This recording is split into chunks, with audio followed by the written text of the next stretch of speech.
ẹ̀yin jẹ́ndà mi tó bá jẹ́ kinní tó ń ṣẹlẹ̀ yìí Kúnlé Afọ́d ló ṣe fún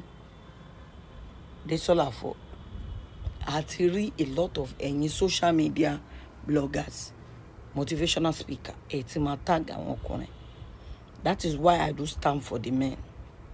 Men suffer in marriage, a lot of men, silently. When women are in marriage, they are always in charge of the marriage. Any woman that cannot make his marriage work have failed. ẹ̀yin èèyàn wa MAMACITA ò ti fárígá o ó ní wípé tó bá jẹ́ wípé Kúnlé Afọ́d ló ṣe nǹkan tí ìyàwó rẹ̀ tí ó ṣe sí ó ní gbogbo social media yóò ti dàrú láti bí àná tí ọ̀rọ̀ náà ti ṣẹlẹ̀. Ó ní tó bá yẹ pé Kúnlé Afọ́d ló sá kúrò nílé tó ń ṣe bẹ́ẹ̀ sí ìyàwó rẹ̀ wọn ò ní jẹ́ kí gbogbo ayé gbọ́rọ̀. Ẹ jẹ́ ká gbọ́ nǹkan tí MAMACITA ní láti sọ. Ṣé ní nǹkan tí bọ̀bọ̀ Kúnlé Afọ́d yẹn face, that man is only living for his children. People make mistake. Oh, I'm not saying it's perfect, but what is the basic of being in a marriage and you can't forgive yourself? Men will do what they want to do, even if you get someone pregnant and you are mad about it. You should have left. I will only tell people, go if you can't let it go. But don't come and use the opportunity. Most of the money, máa dúró dọjọ́ alẹ́ ìkànnì yín. Ọjọ́ alẹ́ wo lẹ ń dúró dọkùnrin? Men are the ones suffering this. Tọkùnrin bá ṣẹ̀yìn tẹ́ bá mọ̀ pé ẹ lè forgive ẹ jẹ́ kó lọ wáyàwó mi kó start afresh. Kì í ṣe pé ká kórí burúkú yín dúró síbẹ̀ kẹ́ máa treat ẹ. It is bad. Ìwà àkànìyàn. Ọkùnrin yẹn á wò pé òun ti change ẹgbẹ́ tiregbe tó bá dọjọ́ alẹ́ ẹ̀ wá ní n tó ṣe nígbà èwe tó lé gungun ẹ wá máa fi yẹ ẹ̀jẹ̀ nígbà tí ilẹ̀ ti ṣú kò dáa. Ìwà àjẹ́ ni obìnrin tó bá ṣe bẹ́ẹ̀ àjẹ́ ni. Tẹ́kùnrin yẹn bá ṣe nǹkan tẹ́ ẹ̀ bá fẹ́ bóyá ó fúnyàn lóyún bóyá ó fẹ́yàwó lé yín ni o tẹ́ ẹ̀ bá ti fẹ́ ń gbà yẹn ẹ tètè lọ. Kí ni mo sọ? Ẹ tètè lọ. Èmi ò sínú àwọn obìnrin olórí burúkú, forget. Ẹ lọ ẹ jẹ́ kó fẹ́yàwó tuntun. O ti learn lesson ẹ̀ lára ti ẹnìyẹn kò ní ṣe mistake ẹ̀ mọ́. But ẹ wá dúró ẹ fún ní fọkànbalẹ̀ ẹ jẹ́ kó ní ìsinmi. Ojoojúmọ́ lẹ̀ ń fi tinú ẹ̀ ó máa ń tètè pa ọkùnrin. I think this is the thing that is happening now. Gbogbo àwọn nǹkan tí Kúnlé ti ṣe nígbà yẹn ìyẹn Kúnlé Afọ́d òun ni Detola ló ń fẹ́ máa fi yẹ ẹ̀jẹ̀ ń sìn gbà tọ́wọ́ ẹ̀ ti tẹ̀kú dà. I will not let you do that to him. When you are not working, when you are not making money, this man was trying for you. He made you what you have today. You use his influence. Èmi ò kì í ṣe abáramóore jẹ́ o. Nǹkan kan tí mo lè fi fọkùnrin lẹ̀ ní wípé tó bá sọ wípé òun ò ṣe mọ́ mi ìdẹ̀ níbẹ̀ máa jẹ́ kó máa lọ. Because èmi gan ò bàjẹ́ lọ́mọ obìnrin but ọwọ́ ẹ̀ ló máa ti wá. Tó o bá fẹ́ mọ́ jẹ́ kó máa lọ. Tó bá ní fúnyàn lóyún ó fẹ́ obìnrin mi wọ́n bímọ fún you were aware of it. Níwọ̀n ó tiẹ̀ ti bímọ yẹn gan kó tó fẹ́ náà. So why are you hunting him with that all the time? Tó bá tiẹ̀ wá fẹ́yàn lé ẹ̀gan tó bímọ lé ẹ̀ kò yẹ kó lè tó yìí. Kí ló dé? A máa ń gbàgbé ọ̀rọ̀ ni ká lè rẹ ní bá ṣeré. Mo rí ẹ tó travel mi rí pé ìwà tọkọ ẹ lọ vacation. Ìwọ nìkan ló kàn ń gbádùn ayé ẹ̀ dó ìwọ ló ṣiṣẹ́ owó ẹ̀ bọ̀ tó bá jọkùnrin ni ló ń dá travel tí ò mú ẹ lọ tó àwọn obìnrin máa ti sọ̀rọ̀ pé máa yẹn tiẹ̀ máa ń dáná owó ẹ̀ kò tiẹ̀ tọ́jú ìyàwó ẹ̀ tiẹ̀ lè jọ lọ àwọn obìnrin máa ti sọ̀rọ̀ ó lè lọ vacation mẹ́rin kí wà tọkọ ẹ lọ ẹyọ kan bí ò tiẹ̀ sówó lọ́wọ́ ẹ̀ tó bá náwó èèyàn méjì ẹjọ́ lọ ẹjọ́ ní ayé ni ẹjọ́ gbádùn ẹ̀. There are some things téèyàn máa ń bo ọkùnrin láṣìírí tóbìnrin tó bá bọkọ ẹ̀ láṣìírí àṣírí tiẹ̀ náà máa bọ̀. But tọkùnrin bá ti dá sí ẹ rí ọjọ́ kan tó ti dá sí ẹ rí and àwọn ọ̀wà tó máa ń wù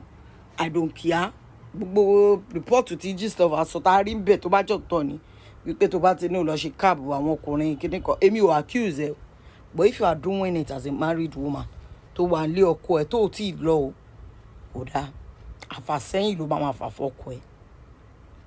because nǹkan tó sọ yẹn mi ò fẹ́ believe pé gbogbo àwọn small boy ló ń do ẹ ọkùnrin màláìka and ẹ má tiẹ̀ tí màláìka yẹn ló ń bí mi nú even if ọ̀rọ̀ yìí ti jáde tẹ́lẹ̀ rí but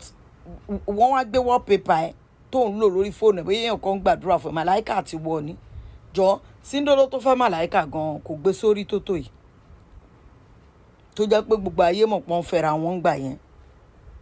àti tó bá fẹ́ purọ́ fúnra wọn bọ́n ṣe fẹ́ra wọn dì sí but she was coded about it everything was coded nǹkan tó bá dẹ̀ coded ló máa ń ní respect lọkùnrin yẹn gan máa fi cherish ẹ you understand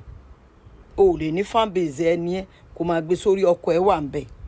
ọkùnrin ò pẹ́ múra wọn lọ́tà tó bá ti dọ̀rọ̀ obìnrin o forget ọkùnrin ẹ lè máa sọ̀rọ̀ but ọkùnrin ò kì í fi ojú rere wo ẹni tó bá ń dóyàwó ẹ àbẹni tó bá ń mọ̀ wípé ọkọ tèmi tó tiẹ̀ gbóná ra èmi ò fọkùnrin tí ò kì í gbóná ra ọkùnrin mi ì mọ wáì wọn máa ń gbó so èmi máa ń mọ̀ wọn ara mi but àwa lè wà flirty so tí bá máa flirty mo ti mọ bí ṣe máa ṣe géèjì mi kí n má bàa padà jẹ ìyàlé lórí èmi ò dẹ̀ láìkì kéyìn wọ́n máa ń bu ẹnu sí mi lára Dẹ́tọ́lá wọ́n ti bu ẹnu sí ẹ lára jù tó bá máa fi kúnlé lẹ̀ officially do it kó dẹ̀ wo obìnrin mi kó start but not pé òun náà mọ ọkùnrin mẹ́rin everything you are doing is not right but tó bá jáwọ́ obìnrin ni àti bẹ̀rẹ̀ sí ní pariwo the man cannot shout the man cannot shout he will want to save his face one is a celebrity but there are some things you are doing tóun mọ̀ tí wọ́n mọ̀ tẹ́ bá tiẹ̀ máa purọ́ fáríyé tẹ́ bá máa ṣe damage control that both of them know and we are not praying kí marriage yín dàrú but I am talking to you sisterly ntẹ́yàn bá bò má dó àfojúdi má sọ pé kí lọkùnrin lè ṣe má sọ wípé toró ti níṣẹ́ ẹ o lè get out o lè kúrò nílé kó lọ máa gbé lòtẹ́ẹ̀lì tó bá jẹ́ pé bọ́ ṣe accuse ẹ ní o it's not right pé o ti lówó lọ́wọ́ tí o fẹ́ máa ṣe gànràngànràn o fẹ́ máa ṣe táìmù wo iṣẹ́ tó ti ẹ̀ ń ṣe ọkùnrin mi ò lè gbà o ti jí kúrò nílé o ti lọ o lè travel kò dé ń jọ ọkùnrin mi ò lè gbà báwo ló ṣe ń tọ́jú ọmọ báwo ló ṣe ń dáná fọkọ ẹ báwo lọkọ ẹ ṣe ń bẹ̀ sùn táìmù wo lẹ̀ ní fúnra yín rò dáadáa o torí tó bá jáwọ́ obìnrin ní gbogbo wa máa ti bẹ̀rẹ̀ solidarity orí burúkú tá a wáyé wá ṣe ọkùnrin náà ní heart they have pain they have emotion they have feelings they feel lonely forget it pé ẹ ó máa wà okay sometimes they want to talk to their woman they want to play they want to do that if you see the man sometimes maybe because he's quiet èmi máa wò pé ṣé sadist ni bọ̀bọ̀ ẹ̀ unless tó bá lọ fún kíní tó máa ń ṣe àwọn kíní celebrity charity tó ń ṣe yẹn nìkan ni máa rí pé ó ń sọ̀rọ̀ for the fact that he's a gentle guy a cool guy don't ride him máa ṣe gànràngànràn lórí ẹ̀ me I do pity people maybe that's why I'm talking like this mo máa ní human feeling gan mi ò lè cheat èèyàn mi ò lè ṣe nǹkan burúkú fún yàn but èmi ò mọ̀rú líò tiẹ̀ bóyá ó force between July tèmi middle of August ni which is 15 so I am very very kind I don't have bad heart I don't even do if I can't even leave my man for anybody màá rò pọ́kùnrin kankan sí wọ́n kàn máa do ẹni olórí burúkú tó bá jẹ́ pé yẹn ni omi ò accuse ẹ o máa do ẹni nobody will take you seriously ẹni tó bá wò pé ìyàwó ilé ni ó ń dóko kò ní take ẹ serious àmọ́ pé ṣé tóun bá fẹ́ sílé bó ṣe máa dóko nìyẹn men know what they want o wọ́n máa fẹnu do ẹni wọ́n máa tó ẹ tó máa fi gba pátá ń di ẹ but tó bá sílé ọkọ ẹ mọ́ tó ti divorce you can do whatever you want but kò ná ọkùnrin tó máa take ẹ serious ọkọ máa dóyàn wọ́n máa fi yan lẹ̀ wọ́n ò ní fẹ́ fẹ́ o máa padà wà lonely dọjọ́ alẹ́ ni ìwọ ló máa fẹ́ gbé ẹ sílé wá nìkan tó ṣe fọ́kọ àárọ̀ kó wá ṣe fèmí men are crazy please I'm not accusing you I'm only saying if that's it you can have a friend but má gbé sórí ayé ṣì ń lọ if it is your choice but take care of your husband o lè lọ́rẹ̀ẹ́ but má jẹ́ kó máa feel pé kò sí kó tó lè ṣe no don't do that ọkùnrin lè ṣe mẹ́wàá o ká má fi gbogbo ẹnu sọ̀rọ̀ àwọn tó dẹ̀ quiet yẹn máa ń ya wèrè gan tó bá lọ lé nǹkan sí ẹ lára tó bá lọ ọkùnrin mi ìyá wèrè má dá fojú di men can do things you cannot imagine and kò lè rọra gbọ́kọ̀ ẹ lórí ju any other person lọ tí bá tún rí part 3 àbí part 4 then I will come and talk about it.